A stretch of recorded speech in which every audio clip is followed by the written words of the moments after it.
Welcome back to Melita's Delicacies. Hot cross buns, irresistible and flavorful hot cross buns. Today I have a very interesting recipe of the hot cross buns for you friends. So let's begin.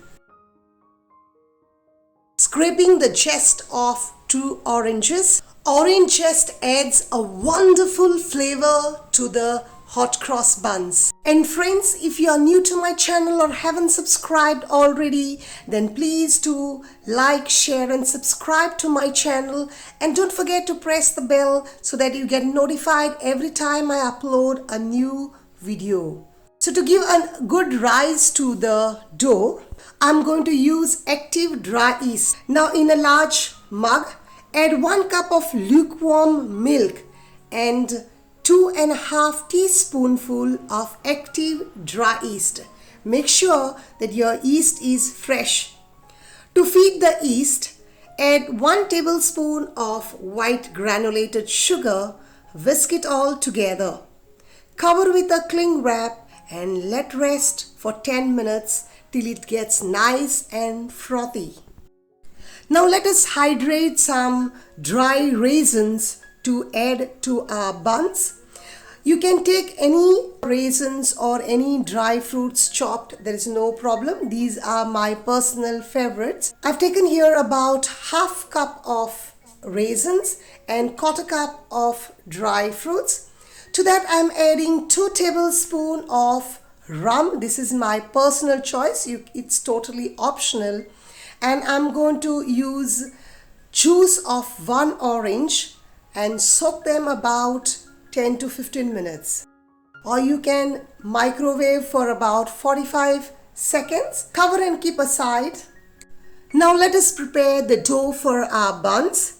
In a large bowl that would hold all the ingredients together, add 4 1/3 leveled cups of white flour or maida,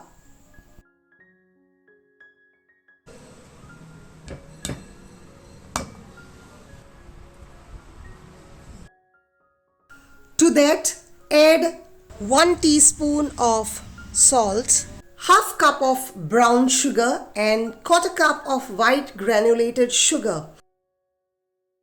And for those warm flavors, add 1 teaspoon of ground cinnamon, half teaspoon of cardamom powder, 1/4 teaspoon of ground allspice and 1/4 teaspoon of freshly grated nutmeg. Add the orange zest for that extra flavors and whisk all the ingredients together till all combined well. The yeast has nicely risen and very frothy. Now let's add to it 1 large egg at room temperature, and to this add 1 tablespoon of vanilla essence and whisk all this together. If in case your yeast doesn't rise, then you need to start all the process of activating the yeast all over again. Add these wet ingredients to your dry ingredients and combine them all together. At this point you might feel tempted to add more liquid, but refrain from doing so unless you actually need it. And if so, then add only a tablespoon at a time. Add 6 tablespoons of butter at room temperature and incorporate all together.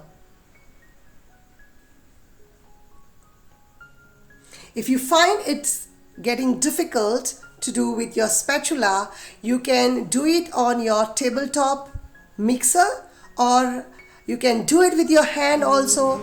I'm doing a bit of it with my hand mixer. Do this on a very low speed for about 5 to 6 minutes till the dough comes to a ball consistency. Now at this point add your soaked raisins. Squeeze out the juice and add. If you add with the juice, then your dough will become soft. combine it together. At this point, I am using my hand to do so. You might find that the dough is a bit tacky at this point, but it will come to its consistency.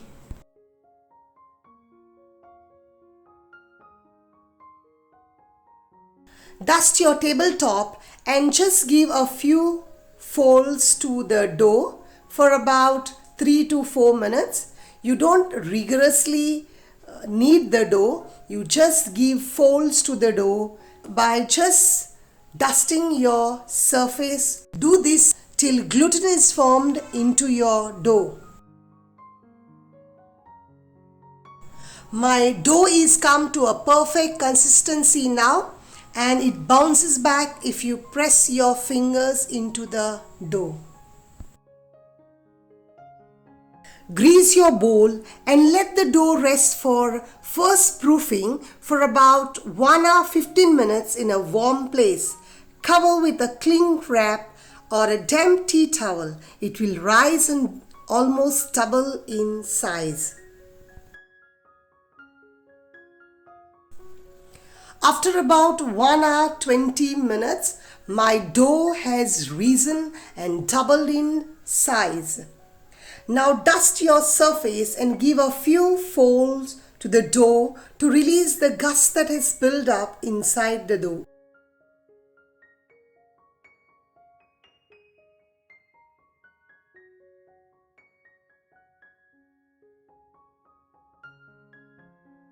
Now this dough is ready to be formed into buns.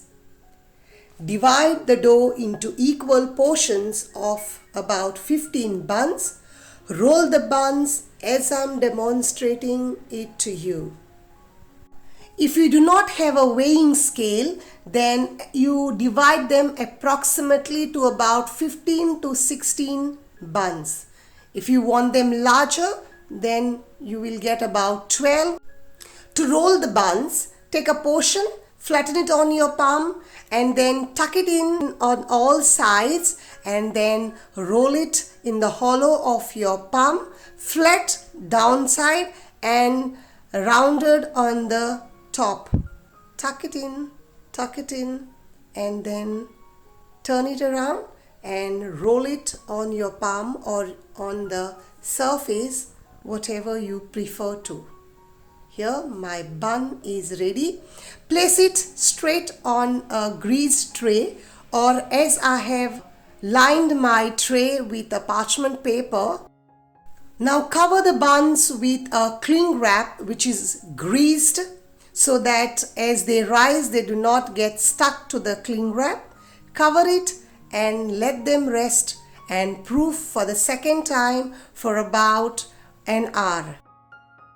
Till my buns are getting proof, I'm going to mix the flour to make the crosses. I've taken 3 tablespoons of white flour. To that I'm adding 3 tablespoons of water, a pinch of salt and a dash of vanilla, and whisk it all together to get pouring consistency. If you make it too liquidy, it will run off from the bun.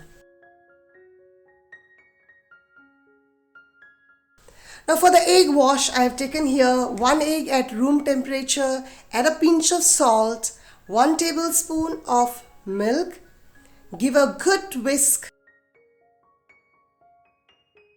After about 1 hour, my buns have risen well, and I'm going to give a nice egg wash for that perfect golden color for the buns. Now for the crosses, pour in your batter into the piping bag, give a small cut and make the crosses as I'm demonstrating it to you. If you want broader strips, then you make the hole for your piping bag a little bigger. This is completely a personal choice. I make this hot cross buns many times a year for tea, and I do not put the crosses every time I make it. Now since it is Easter time, I am putting up the crosses.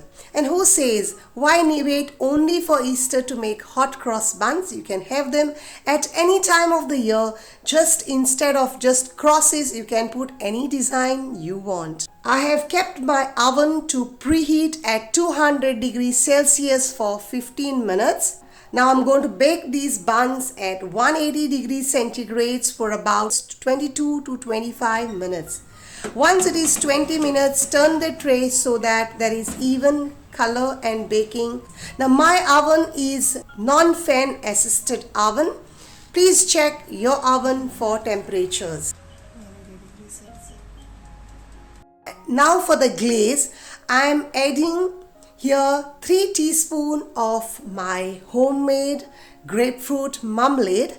To that I am adding 1 tablespoon of warm water and giving it a nice brushy consistency. For the grapefruit marmalade recipe, please refer to my channel. I'm giving the link in the description box. To this I'm adding 1 teaspoon of honey for the sweetness because this grapefruit marmalade of mine has a bitter tint. Do the remaining buns likewise. And that's it. The wait is over. Let them rest in tray for 10 minutes. After that, let them rest on a wire rack for 15 minutes. And while they are still warm, I must say the aroma of the freshly baked hot cross buns is extremely amazing. While they are still warm, I will glaze them with my homemade grapefruit marmalade.